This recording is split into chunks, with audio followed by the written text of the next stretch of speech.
Hello అండి. ఈ వీడియోలో రీబౌండ్ నెక్స్ట్ పార్ట్ చూద్దాం. ప్రీవియస్ పార్ట్స్ ఒక ప్లేలిస్ట్ లింక్ ఈ వీడియో డిస్క్రిప్షన్‌లో ప్రొవైడ్ చేశాను. ఫస్ట్ ఆ వీడియోస్ చూసి ఇది ఫాలో అవ్వండి. లేకపోతే కన్‌ఫ్యూజ్ అయిపోతారు.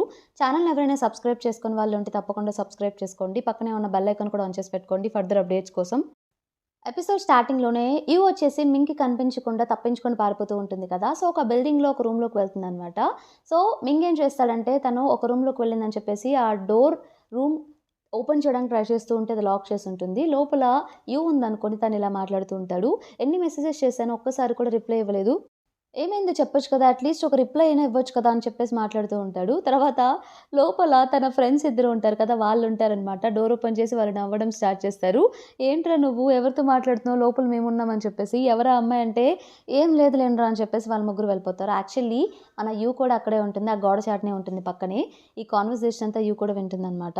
తర్వాత వాళ్ళకి స్విమ్మింగ్ క్లాస్ జరుగుతూ ఉంటుంది. క్లాస్ అవ్వగానే వీళ్ళు ప్రాక్టీస్ చేసుకుంటూ ఉంటే, యూ వచ్చేసి ఒక సైడ్‌కి వెళ్తుంది పూల్‌లో. సో, మింగ్ కూడా తనతో మాట్లాడడానికి అక్కడికి వెళ్తాడు. "ఏమైంది మీ పేరెంట్స్ ఏమైనా అంటున్నారు నాకు చెప్పొచ్చు కదా!" అంటే తను మళ్ళీ స్విమ్ చేసుకుంటూ ఇంకొక ప్లేస్‌కి వెళ్తుందనమాట. మింగ్ మళ్ళీ తనని ఫాలో అవుతూ, "ఏంటి ఏం మాట్లాడట్లేదు? అసలా ఎందుకు వెళ్ళిపోయావు నాకు చెప్పకుండా? రీజన్ అన్నా చెప్పు అట్‌లీస్ట్." రీజన్ తెలుసుకునే రైట్ కూడా లేదా అని చెప్పేసి అడుగుతూ ఉంటాడు. అయినా కూడా తను మాట్లాడకుండా మళ్ళీ వెళ్ళిపోతుందనమాట. ఇంతలో తన ఫ్రెండ్ మళ్ళీ అక్కడికొచ్చి, "ఏంట్రా నువ్వు ఏమైందంటే?" "ఏం లేదులే పోరా" అని చెప్పేసి క్లాస్ అవ్వగానే ఇక వాళ్ళు డ్రెస్ చేంజ్ చేసుకున్నప్పుడు వాళ్ళ ఫ్రెండ్స్ అడుగుతారు. "ఎందుకు నువ్వు తనకి కొంచెం క్లోజ్‌గా మాట్లాడుతున్నావు ఆ యూకి? తన గురించి అందరూ బయట ఏమనుకుంటున్నారో తెలుసు కదా! నువ్వేం మాట్లాడకు" అని చెప్పేసి మింగ్ వాళ్ళ ఫ్రెండ్స్ చెప్తే మింగ్ వచ్చేసి, "నేను తనకి హెల్ప్ చేద్దాం అనుకుంటున్నాను. ఈ విషయంలో ఎవరు ఇన్వాల్వ్ అవ్వాల్సిన అవసరం లేదు" అన్నట్టు మొహం మీద చెప్పేస్తాడు. అక్కడి నుండి ఇంటికెళ్ళేప్పుడు తన ఫ్రెండ్స్ ఎంతో మాట్లాడుకుంటూ వెళ్తూ ఉంటాడనమాట మింగ్ వచ్చేసి. మింగ్ ఇలా క్వెషన్ చేస్తాడు. ఒక అమ్మాయి ప్రామిస్ చేసి, మళ్ళీ ఆ ప్రామిస్ నిలబెట్టుకోకుండా ఏదేదో చేస్తుంటే దాని అర్థం ఏంటి అన్నట్టు క్వెషన్ చేస్తాడు. "ఏంటి నువ్వు యూ గురించే చెప్తున్నావు కదా!" అంటే, "నీకెలా తెలిసిందంటే?" "అఫ్‌కోర్స్ అందరికీ తెలుస్తుంది. అందరికీ కళ్ళున్నాయి కదా! నువ్వేం చేస్తున్నావో అర్థమవుతుంది" అన్నట్టు చెప్తాడు. మీ నాన్నగారిప్పుడు చాలా కష్టమైన సిట్యుయేషన్‌లో ఉన్నారు. మీ నాన్న చేసిన సర్జరీ ఒకటి ఫెయిల్ అయ్యి వాళ్ళు చనిపోయారు. సో, ఆ పేషెంట్ గల ఫ్యామిలీ మెంబర్స్ హాస్పిటల్ దగ్గరకొచ్చేసి వాళ్ళని ఎలా అయినా సరే మీ నాన్నగారిని తిడదామని చెప్పేసి అక్కడ అంతా వాళ్ళు అల్లరి చేస్తున్నారు. "ఒకసారి వెళ్లి మీ నాన్నగారిని మీట్ అవ్వచ్చు కదా!" అంటే, "నేనైతే మీట్ అవ్వను. ఆయనకలా జరగాల్సిందేలే అదే మంచిది ఆయనకి" అన్నట్టు తన ఇంటికి వెళ్తాడు తన ఫ్లాట్‌కి. తన ఫ్లాట్‌కి వెళ్ళగానే టేబుల్ మీద కొన్ని ఆల్బమ్స్ కనిపిస్తాయన్నమాట. ఓపెన్ చేసి చూస్తే వాళ్ళ నాన్నగారు, ఇంకా అమ్మగారి మన మింగ్ చిన్నప్పుడు ఫోటోస్, వాళ్ళ పేరెంట్స్ తనతో దిగిన ఫోటోస్ ఆల్బమ్ అది. అవన్నీ చూసాక కన్ఫర్మ్‌గా వాళ్ళ నాన్నగారు పెట్టుంటారని చెప్పేసి వాళ్ళ నాన్నగారిని మీట్ అవ్వడానికి హాస్పిటల్‌కి వెళ్తాడు. అక్కడికి వెళ్ళాక ఏం తెలుస్తుందంటే వాళ్ళ నాన్నగారు సస్పెండ్ అయ్యారు అన్నట్టు తెలుస్తుంది. ఇంట్లోనే ఉన్నారని చెప్పేసి. వెంటనే ఇంటికి వెళ్తాడన్నమాట. వెళ్ళేసరికి వాళ్ళ నాన్నగారు పక్కింటి వాళ్ళు ఊరికి వెళ్తూ వాళ్ళ పప్పిని ఎక్కడ ఎక్కడ పెట్టాలో అర్థం కాక వీళ్ళ నాన్నగారికిస్తారు. కొన్ని రోజులు కొంచెం మేమొచ్చేంత వరకు జాగ్రత్తగా చూసుకోండి అని చెప్పేసి. సో, అదంతా పాడు చేస్తే ఇల్లంతా క్లీన్ చేసుకుంటూ ఉంటారనమాట మింగ్ వెళ్ళేసరికి. దాని గురించి చెప్తూ ఉంటారు. ఈ పప్పి అసల ఏం లేదులే దీంతో ఏం పనుంటుందని చెప్పేసి సరే అని ఒప్పుకున్నాను. చూస్తే ఇల్లంతా ఖరాబ్ చేస్తుంది అన్నట్టు చెప్తూ ఉంటాడు. సో, ఇద్దరు టేబుల్ మీద కూర్చొని మాట్లాడుకుంటూ ఉంటారనమాట. "మీరేనా నా ఫ్లాట్‌లో ఆల్బమ్ ఫోటోస్ అన్నీ పెట్టారు" అంటే వాళ్ళ నాన్నగారు ఇలా చెప్తారు. "అవును నేనే పెట్టాను. అవి నా దగ్గరే దాచుకున్నాను. పెద్దయిన తర్వాత నీకు చూపిద్దామని చెప్పేసి. ప్రాబ్లమ్స్ అన్నీ సాల్వ్ అయిన తర్వాత ఇద్దామనుకున్నాను. బట్ ముందే ఇచ్చేశాను. అవెందుకు పడేయలేదు మరి అన్నీ పడేద్దాం అనుకున్నారు కదా!" అంటే, "అవి నీకోసమే ఉంచాను. నువ్వు చూస్తావని" అన్నట్టు చెప్తాడు వాళ్ళ నాన్నగారు. అప్పుడు మింగ్ ఇలా అంటాడనమాట. "అవన్నీ చూస్తుంటే నేను ఫీల్ అవుతానని మీకు తెలీదా? ఇంతకు ముందులాగా మా ఫ్యామిలీ కలిసి లేదు. విడిపోయింది అని చెప్పేసి మా అమ్మగారిని గుర్తు తెచ్చుకొని నేను ఫీల్ అవుతానని తెలిసి కూడా మళ్ళీ నాకెందుకిచ్చారు? ఇదంతా ఎందుకు చేస్తున్నారు?" అన్నట్టు క్వెషన్ చేస్తాడు. అసలు ఇదంతా కాదు. అంతలా ఆలోచించే వాళ్ళైతే ఎందుకు మా అమ్మగారిని వదిలేసి నన్నిలా బాధపెడుతున్నారు? దీనికి ఆన్సర్ చెప్పండి అంటే వాళ్ళ నాన్నగారు, "నువ్వింకా చిన్న పిల్లోడివి. నీకు ఇవన్నీ అర్థం కావాలంటే ఇంకా టైం పడుతుంది" అన్నట్టు వాళ్ళ నాన్నగారు అంటారనమాట. ఇంకెన్ని రోజులు ఈ సోది కబుర్లు చెప్పి తప్పించుకుంటారు? ఇంకాపండి. మీరు ఆన్సర్ ఇచ్చినా కూడా నాకు వినాలని లేదు. మీరు ఇంట్లో ఎందుకున్నారో నాకు బాగా తెలుసు. మీరొకరిని చంపేశారు కదా హాస్పిటల్‌లో. సో, మిమ్మల్ని సస్పెండ్ చేశారు. మీకు తెలియని పనులు మీరు చేద్దామని చెప్పేసి ట్రై చేయకండి. ఎగ్జాంపుల్ ఏంటంటే మీరు గుడ్ ఫాదర్‌గా ఉండలేరు. అది చేద్దామని ట్రై చేస్తున్నారు. అలాగే ఒక పెట్‌ని చూసుకోవడం కూడా మీకు చేత కాదు. అది కూడా చేద్దామని ట్రై చేస్తున్నారు. అవి వదిలేయడం మీకు మంచిది అన్నట్టు వెళ్ళిపోతాడు మింగ్ ఆ మాటలు చెప్పేసి వాళ్ళ నాన్నగారితో. ఆ రోజు నైట్ మొమో వచ్చేసి యూ వాళ్ళ ఇంటి దగ్గరకొస్తుందనమాట. యూ వాళ్ళ మదర్ డోర్ ఓపెన్ చేస్తారు. సో, "ఎవరమ్మా నువ్వు" అంటే, "నేను యూ క్లాస్‌మేట్‌ని మొమోని. మా పేరెంట్స్ ఇంట్లో లేరు. బుక్స్ కొంచెం ఇంట్లో పెట్టాలి. చాలా ఉన్నాయి కింద బైసికల్ దగ్గర. సో, కొంచెం యూని పంపిస్తారా నాకు హెల్పింగ్‌గా ఉంటుందంటే" సరే అని చెప్పేసి వాళ్ళ అమ్మగారు యూని పంపిస్తారు. తను ఊరికే యూతో మాట్లాడడానికి అలా అబద్ధం చెప్తుందనమాట. సో, వాళ్ళిద్దరు కిందకి వెళ్లి కూర్చొని మాట్లాడుకుంటూ ఉంటారు. యూ వచ్చేసి బాధగా ఇలా చెప్తూ ఉంటుంది మొమోతో, "నువ్వేమో నాకు కరేజ్ చాలా ఉందని చెప్పావు. బట్ ఇప్పుడేమో అసలు నేను రైట్ చేశానా? రాంగ్ చేశానా కూడా నాకు అర్థం చేసుకునే స్టేట్‌లో నేను లేను. ఇంత కాన్సిక్వెన్సెస్ ఫేస్ చేస్తానని చెప్పి అస్సలు అనుకోలేదు.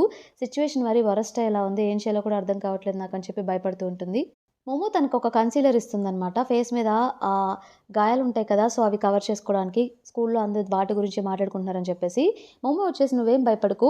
ఒక సేయింగ్ ఉందని" చెప్పేసి తనకి కొంచెం ధైర్యాన్నిస్తుంది. పైన నుండి వాళ్ళ అమ్మగారు కూడా చూస్తారనమాట విండోలో నుండి.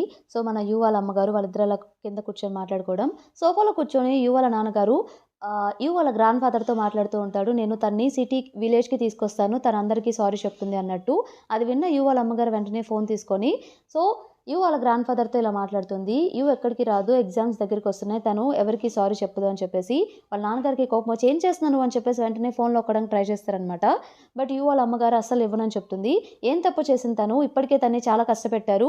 తనని ఏమైనా చేస్తే నేను అస్సలు ఊరుకోను. తనైతే ఎవరికీ సారీ చెప్పదు అన్నట్టు గట్టిగా చెప్తుందన్నమాట యు వాళ్ళ నాన్నగారికి. యు వాళ్ళ నాన్నగారు "నీకు పిచ్చి పట్టిందా? ఫ్యామిలీ వాళ్ళందరూ ఎందుకిలా చేస్తున్నావు? వాళ్ళందరికీ సారీ చెప్పాలి. తను తప్పు చేసింది. అందరూ దూరమైపోతారు మనకని" చెప్పేసి వాళ్ళిద్దరు కొట్టుకోవడం, ఫైట్ చేయడం స్టార్ట్ చేస్తారు. ఆ గొడవల్లో తనేం చేస్తుందంటే మళ్ళీ ఫోన్ తీసుకొని యు అయితే ఎక్కడికి రాదని చెప్పేసి ఆ ఫోన్ గట్టిగా గోడకేసి ఇసిరి కొడుతుందనమాట. వాళ్ళ నాన్నగారు ఇక వెంటనే ఆ ఫోన్ తీసుకొని అవన్నీ పార్ట్స్‌గా అయిపోతే వాటిని సెట్ చేసుకుంటూ ఉంటారు. సో, వాళ్ళ అమ్మగారు కోపంలో "నీకు డివోర్స్ కావాలన్నా సరే ఫేస్ మీద చెప్పలేనంత పిరికి పందవి నువ్వు. నోరు మూసుకొని కూర్చో" అన్నట్టు చెప్తుంది. ఆ రోజు నైట్ యు రాగానే తన బ్రదర్ వచ్చేసి యుతో ఇలా మాట్లాడతాడు. "నువ్వు చేసిన ఒక్క పనికి చాలా మనకి నెగెటివ్స్ అవుతున్నాయి. అమ్మా, నాన్న కూడా డివోర్స్ తీసుకుందాం అనుకుంటున్నారు. వాళ్ళ మధ్యలో కూడా గొడవలు జరుగుతున్నాయి. ఇదంతా నువ్వు చేసిన ఒక్క పని వల్ల. ఒక సింపుల్ అపాలజీ చెప్తే నీకేమైనా అవుతుందా? అరిగిపోతావా ఏంటి? దానికెందుకు ఇంతలా ఆలోచిస్తున్నావో నాకు అర్థం కావట్లేదు.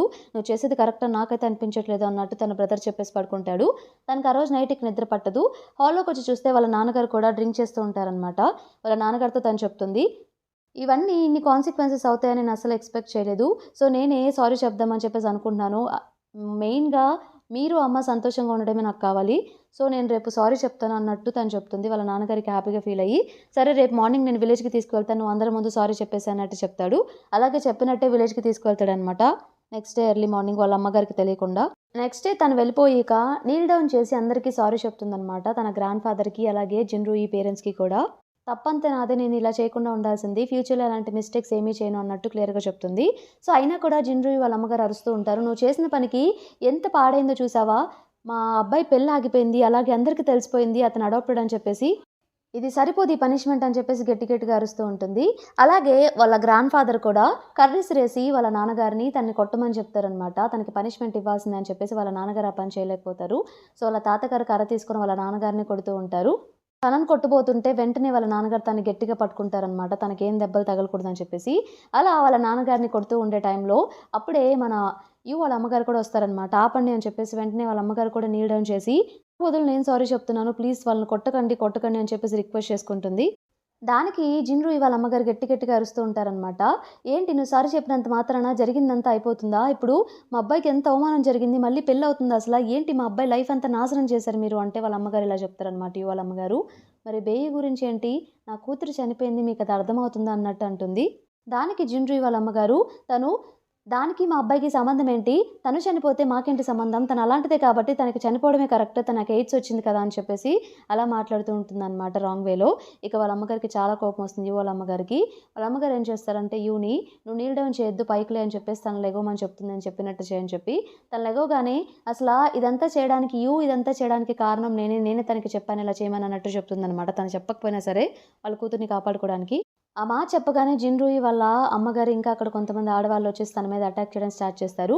వెంటనే గట్టిగా వాళ్ళ అమ్మగారిని హగ్ చేసుకుంటుంది. "మా అమ్మగారిని కొట్టొద్దు" అని చెప్పేసి.